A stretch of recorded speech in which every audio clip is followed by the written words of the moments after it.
Ravi sir నమస్కారం sir.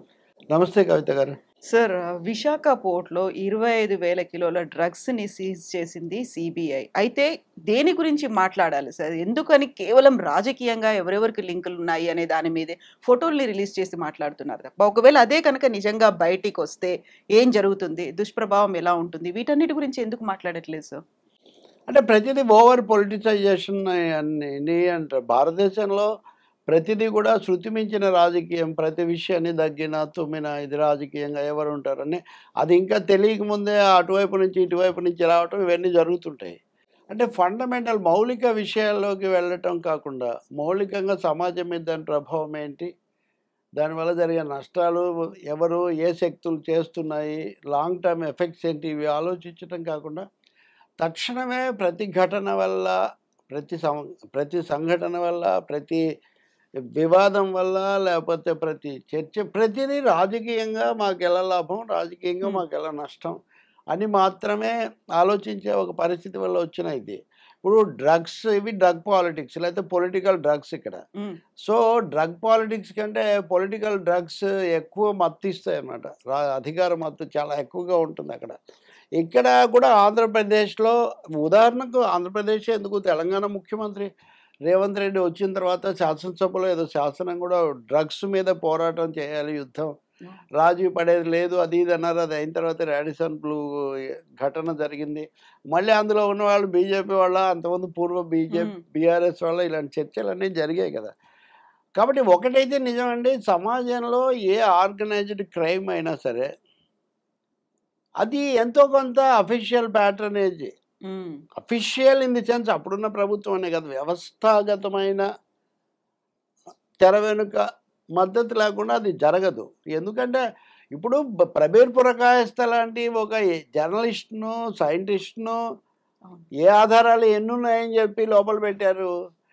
అసలు భారతదేశ చరిత్రలో మనం విడిగా చర్చించాలి. మొదటిసారిగా ఒక ముఖ్యమంత్రినే తీసుకెళ్ళి లోపల ఎలా పెట్టారు? హ్మ్. మరి అంత పకడ్బందీగా చేసేటటువంటి దేశంలో ఇంత ఘోరాలు చేసేవాళ్ళు ఇలా చేస్తూనే ఉండడం ఎలా సంభవిస్తుంది? కాబట్టి విశాఖపట్నంలో డ్రగ్స్ దొరకటం అనేది ఇదివరకు కూడా ఉంది. నిజానికి దేశంలోకెల్లా అత్యధిక డ్రగ్స్ దొరికింది గుజరాత్ రాష్ట్రంలో. అవును. ఎవరైతే భారతదేశాన్ని చాలా అద్భుతంగా పాలిస్తున్నారో అది ఇవన్నీ చెప్తున్నారో వారి రాష్ట్రంలోనే దొరికాయి. ఏమయ్యాయి లాజికల్‌గా అంటే లాజికల్‌గా చివరిదాకా ఏం తీసుకోరు. హ్మ్. ఇప్పుడు ప్రత్యేకించి ఎన్నికలు జరుగుతున్నాయి కాబట్టి ఎన్నికల సమయంలో రాజకీయాలు ఇంకా హై వోల్టేజ్‌లో ప్రవహిస్తూ ఉంటాయి కాబట్టి ఈ పార్టీలన్నీ కూడా పోటీ పడే స్థానాల్లో విశాఖపట్నం కూడా చాలా కీలకమైంది కాబట్టి అందరూ వెనువెంటనే రంగంలోకి వచ్చారు.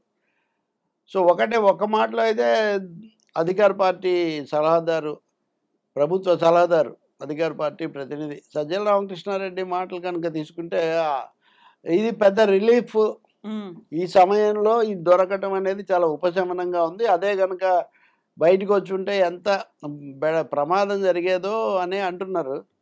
ఆయన ఏ కోణంలో అన్నప్పటికీ దాన్నయితే నిజమే అని చెప్పొచ్చు మనం. కాబట్టి దీన్ని ఇప్పటికైనా బయటపడింది. అది బయట పడకముందే వీళ్ళు దాన్ని పట్టుకున్నారు. ఇప్పుడు ఆ సంధ్య ఆక్వాస్. ఆక్వా అనేవాళ్ళు వాళ్ళకు ఫీడ్ కోసం, హ్మ్. వాళ్ళ అక్వా ఫీడ్ కోసం, చేపల ఫీడ్ కోసం తెప్పిస్తుంటే దాంట్లో ఒక రూపం మార్చిన ఈస్ట్ దాంట్లో దీన్ని కలిపి మిక్స్ చేసి తెప్పించారని. ఆ చెకింగ్‌లో ఏవో సందేహాలొచ్చి చేస్తే అప్పుడు డ్రగ్ కలిసిందని బయటపడిందని చెప్తున్నారు. అంటే ఎంత సోఫిస్టికేటెడ్‌గాను ఇలా మారుస్తున్నారు. టెక్నాలజీతోనూ అలాగే ఎంత పకడ్బందీగా ఈ ఆపరేషన్స్ జరుగుతాయో తెలుస్తుంది. అదయిన తర్వాత విశాఖ పోలీస్ అధికారి ఆయన చెప్పింది కూడా నేను విన్నాను. ఆయనేమన్నారంటే సీబీఐ వాళ్ళకు దృష్టికి ఇది ముందు వెళ్ళింది. హ్మ్. సీబీఐ వాళ్ళ దగ్గర డాగ్ స్క్వాడ్స్ లేవు కాబట్టి వాసన పసిగట్టడానికి బహుశా. వాళ్ళు మా సహాయం అడిగితే మేము దానికోసం అక్కడికి వెళ్ళాము హ్మ్. అని చెప్తున్నారు. ఆ విధంగా అనుకోకుండాను లేతే అనుకోని సందర్భంలో చాలా అవసరమైన సందర్భంలో పట్టుబడింది. మనం డ్రగ్స్ పట్టుకోవడాన్ని హ్మ్. ముందుగా స్వాగతించాలి. దీని ఆధారంగా ఇంకా ఎవరెవరు చేస్తున్నారో ఇంకా ఏ సందర్భాల్లో దీనికి అవకాశం ఉందో దర్యాప్తు చేయటం అనేది ఫస్ట్ ప్రయారిటీగా పెట్టుకోవాలి. హ్మ్. ఇంకా రాజకీయంగా అంటారా? రాజకీయంగా ఎవరి మీద ఏం ఆరోపణలు చేసుకున్నా అవన్నీ న్యాయస్థానంలోను, ఆ కస్టమ్స్ దగ్గర అవి రుజువు కావాల్సి ఉంటుంది. రుజువు చేసుకోవాల్సి ఉంటుంది. ఆ దిశలో దానికి కావాల్సిన మెటీరియల్ కూడా మళ్ళీ వీళ్ళ దర్యాప్తు సంస్థలు చేసేదాన్ని బట్టి రావాలి. అది ఎలా ఎలా జరుగుతుందో చూద్దాం వాళ్ళేం చెప్తారు. సో వ్యక్తులకు మీదగా అనుమానాలు వెళ్తున్నాయి. లేకుంటే వీళ్ళకి ఈ పార్టీతో సంబంధం ఉంది అనేది మాట్లాడుకున్నారు తప్ప, నిన్ను దొరికిన దాంట్లో అంతకు ముందు ఏం జరిగింది? భవిష్యత్తులో జరగకుండా ఏముండాలి? లింక్స్ ఏమైనా ఉన్నాయా? వీటన్నిటిని ఎస్టాబ్లిష్ చేసి బయట పెట్టాల్సినటువంటి అవసరం అయితే ఉంది కదా సార్? అంతే కదండీ! ఇట్లాంటి అక్రమాలు లేకపోతే ఏమనాలి ఇవి చాలా బెడదలు హ్మ్. లేకపోతే పీడలు. వీటిని చూసేటప్పుడు అప్పుడు ఒక ముఖ్యమంత్రి ఉంటాడు. ఇంతకుముందు ఒక ఆయన ఉండొచ్చు. ఓ ప్రధానమంత్రి ఉండొచ్చు. డీఎస్పీగా ఒక ఆయన ఉండొచ్చు. విజిలెన్స్ చేసే ఆయన ఇంకొక ఆయన ఉండొచ్చు. కస్టమ్స్ అఫీషియల్స్ వేరే ఉండొచ్చు. దాన్ని ఎటువైపు పంపించాలి అని మనం దర్యాప్తు చేస్తూ ఆ క్రమంలో దొరికే దాన్ని బట్టి మనం హ్మ్. చర్యలు తీసుకోవాలి తప్ప అసలు దర్యాప్తు అనేది మొదలు కాకముందే వాళ్ళే అని వీళ్ళు, వీళ్ళే అని వాళ్ళు ఇద్దరు వెళ్ళి అవి మీడియా కాన్ఫరెన్స్‌లో చెప్పడం వల్ల రాజకీయ ప్రచారం లభిస్తుందే కానీ డ్రగ్స్ వాళ్ళేం దొరకరు. హ్మ్. కాబట్టి ఎవరి దగ్గర ఉన్నాయో ఆధారాలు సంబంధిత దర్యాప్తు సంస్థకు అప్పగించొచ్చు. లేదంటే వీళ్ళేదో తప్పు చేస్తున్నారని న్యాయస్థానంలో కూడా వాళ్ళు ఫైల్ చేస్తే జడ్జి గారు ఒప్పుకుంటే తీసుకోవచ్చు. ఇప్పుడు ఏం జరుగుతుంది? తెలుగుదేశం వాళ్ళేమో ఇదేదో వింధ్య అని ఇంకో సంస్థ ఉంది. దాంట్లో విజయసాయి రెడ్డికి సంబంధం అంటారు. హ్మ్. వైసీపీ వాళ్ళేమో పురంధేశ్వరి తర్వాత ఆమెకు ఇంకొక అబ్బాయి వాళ్ళ హ్మ్. తెలుగుదేశం లేదా ఆమెకు కుటుంబానికి కుటుంబ సంబంధించిన ఆయన వాళ్ళకి దీంట్లో సంబంధం ఉందని వాళ్ళు అంటారు. ఇవన్నీ ఊరికే మీడియాకు రసవత్తరమైన కథనాలు అవుతాయి తప్ప వాటి వల్ల కేసు ఏం ముందుకు పోతుందండి. హ్మ్. ఇప్పుడు పోలీసులు ఉన్నారు. అంటే దర్యాప్తు సంస్థలు అటు సిబిఐ అయినా లేకపోతే ఇక్కడ విశాఖ పోలీస్ అయినా కస్టమ్స్ అయినా వాళ్ళేమి ఇప్పటికిప్పుడు చెప్పరు కదా. చెప్పాలని మనం కూడా ఎక్స్పెక్ట్ చేయం. హ్మ్. ఎలా చెప్తారు? ఎంతో కొంత నడవకుండా. కాబట్టి వెంటనే రాజకీయంగా దీన్ని ఆ పార్టీ మీదో ఈ పార్టీ మీదో అని అనుకోవటం కంటే దాన్ని లోతుగా జరగాలంటే ఏం చేయాలి? అలాగే తమ దగ్గరున్న ఆధారాలతో తమకు దగ్గరున్న సమాచారంతో ఎలా దర్యాప్తుకు సహకరించాలి?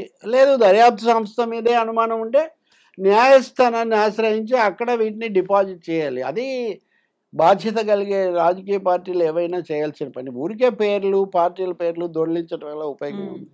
సో ఇప్పుడు ఎన్నికల సీజన్ కాబట్టి ఇప్పుడు పార్టీలకు లింక్ పెట్టి మాట్లాడుతున్నారేమో కానీ గతంలో ఇలాగే పోర్టుల్లో పట్టుబడ్డప్పుడు అప్పుడు ఏం చేశారు? అసలు రిజల్ట్ ఏమన్నా బయటికొచ్చిందా? ఎవరు తీసుకొచ్చారు? లేకుంటే ఎందుకు చాలా బయటకొచ్చింది? కాలంగా యాజ్ యూ సెడ్ ఇంతకుముందు ఒకసారి గుజరాత్‌లో ఇలాగే దొరికింది.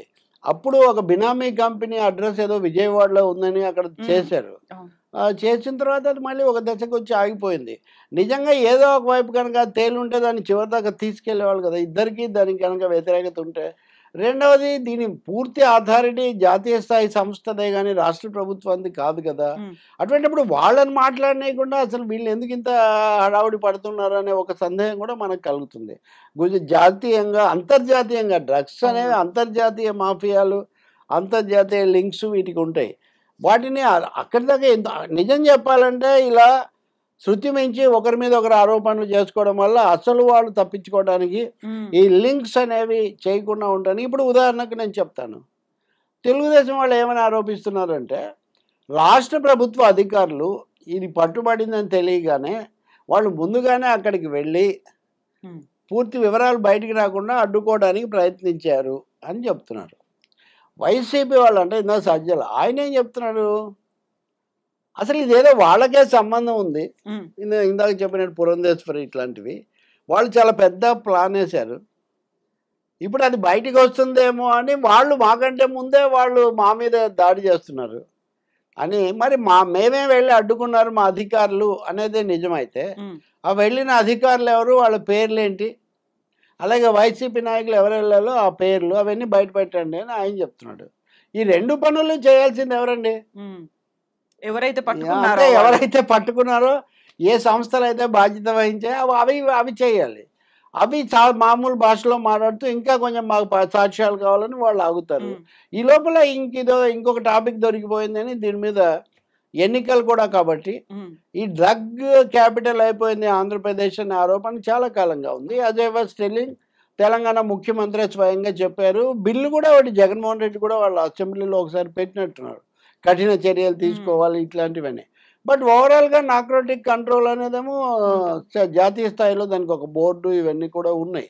ఈ పరిస్థితుల్లో విశాఖలో దొరికిన దాన్ని దీన్ని రాజకీయ కోణంలో చూడడం కంటే శాంతి భద్రతలు అలాగే యువత విద్యా సంస్థలు ఇట్లాంటివి ఎక్కువ గురవుతున్నాయి కాబట్టి వాటిని ఎలా చేయాలి? మూడవది ఈ నెట్వర్క్ ఎంత పెద్దగా ఉంది? ఇప్పటికే వీళ్ళ నుంచి ఏమైనా వేరియస్ పోలింగ్ సెంటర్స్‌కి వీటికి వాళ్ళు ఏమైనా చేర్చారా? ఎన్నికలను ప్రభావితం చేయడానికే కదా! విచక్షణ కోల్పోతారు. రెండవది సంఘ వ్యతిరేక శక్తులు వీటిని దుర్వినియోగం చేస్తాయి. ఇట్లాంటి కారణాలు ఉంటాయి కాబట్టి, ఇప్పుడు ముందు జరగాల్సింది దాన్ని లోతుగా దర్యాప్తు చేసి ప్రాథమికంగా తీసుకోవాల్సిన చర్యలు తీసుకోవటం. రెండవది పారదర్శకంగా అందుకు సంబంధించిన వివరాలు ప్రజలకు, సమాజానికి తెలియజేయటం. మూడవది అటు ఇటు వస్తున్న సందేహాలకు ఆధారాలు ఏమైనా ఉన్నాయా? లేకపోతే మటుకు మీరు అనవసరమైన వీటితో దీన్ని పరస్పర ఆరోపణలతో చర్చను పక్కదోవ పట్టించకండి. దానివల్ల నష్టం జరుగుతుందని వాళ్ళకి చెప్పడం. ఇది జరగాలి కానీ ఇప్పుడు వైసీపీ వాళ్ళు మాట్లాడితే టీడీపీనే అంటారు సహజంగా. రెండోది టీడీపీ వాళ్ళు తమను ముందే అన్నారు కాబట్టి ఇంకో 2 కలిపి అంటారు. ఇంకా టీడీపీ వాళ్ళు ఇదివరకు నుంచి అంటూనే ఉన్నారు. So drug issue TDP, YCP కంటే కూడా చాలా పెద్దది. ఎవరెవరికి ఏం సంబంధం ఉంది? నిజంగా సంబంధం ఉంటే ఎన్నికల్లోనే ప్రచారం చేయొచ్చు కదా! మీడియాలో ఎందుకు ప్రజల దగ్గరికి వెళ్ళి. విశాఖలో అయితే అది ఫైనాన్స్ క్యాపిటల్ కూడా ఇక్కడ ఎక్కువ అండి. ఇది పెద్ద సీ కోస్ట్ ఉన్నందువల్ల కూడా చాలా జరుగుతాయి. విశాఖకు చెప్పలేనంత ప్రాధాన్యత ఉంది ఆ కోణంలో చూస్తే. మూడోది డిఫెన్స్‌కు సంబంధించి కూడా అది చాలా ముఖ్యమైనది. వీటన్నిటి రీత్యా అది సాఫ్ట్ సిటీ కాబట్టి తెలియట్లేదు కానీ, మీకు అదే కొన్ని చోట్ల ముంబై అనే పోర్ట్ సిటీ, లేకపోతే అంతకుముందు కాలంలో కల్కట్టా, ఈవెన్ చెన్నై ఎక్కువగా ఈ కౌంటర్‌బ్యాండ్, స్మగ్లింగ్ వాటి గురించి చెప్పేవాళ్ళు. సో విశాఖ అనేక కారణాల వల్ల అటువంటి ఇమేజ్ పెద్దగా తెచ్చుకోలేదు. కానీ అలా లేని చోటే కదా ఎక్కువగా జరుగుతాయి. గుజరాత్ ఆబ్వియస్‌గా వీటికి మాదక ద్రవ్యాలకు వాళ్ళు చాలా పెట్టింది పేరు. అలాగే అక్కడ మద్య నిషేధం ఉంటుంది. మద్య నిషేధం కాబట్టి అక్రమ సారా విపరీతంగా ప్రవహిస్తుంటుంది అక్కడ. అక్కడ మాఫియా పెరగడానికి అదొక పెద్ద కారణం. కాబట్టి ఈ మాఫియా విషయాలు మాఫియా కోణంలో సీరియస్‌గా తీసుకోకుండా వీటిని కూడా ఇంకా అదే మొదలుపెట్టి ఇంకా పట్టుకున్న వాళ్ళు మాట్లాడకముందే వీళ్ళే ఒకరి మీద ఒకరు మాట్లాడుకుంటే యూజ్ ఏముందండి? సో 25,000 కిలోలు అనేది చాలా ఎక్కువ. 50,000 కోట్ల విలువ ఉంటుంది అది అంటున్నారు. విజయసాయి రెడ్డి ఖండిస్తున్నాడు, చంద్రబాబు నాయుడు ట్వీట్ చేస్తున్నాడు, సజ్జల రామకృష్ణారెడ్డి వివరణ ఇస్తున్నారు. ఇంకా దీని మీద చర్చ ఉందండి. ఇంత విస్తారమైన ఏకాభిప్రాయం ఈ డ్రగ్స్ను అరికట్టాలి అని ఉన్నప్పుడు అందరూ కలిసి ఒక అఖిలపక్షం వేసి తొందరగా ఈ డ్రగ్స్ను అరికట్టండి అని పోలీసులకు ఉమ్మడిగా పిలుపు ఇవ్వటం చాలా మంచిది.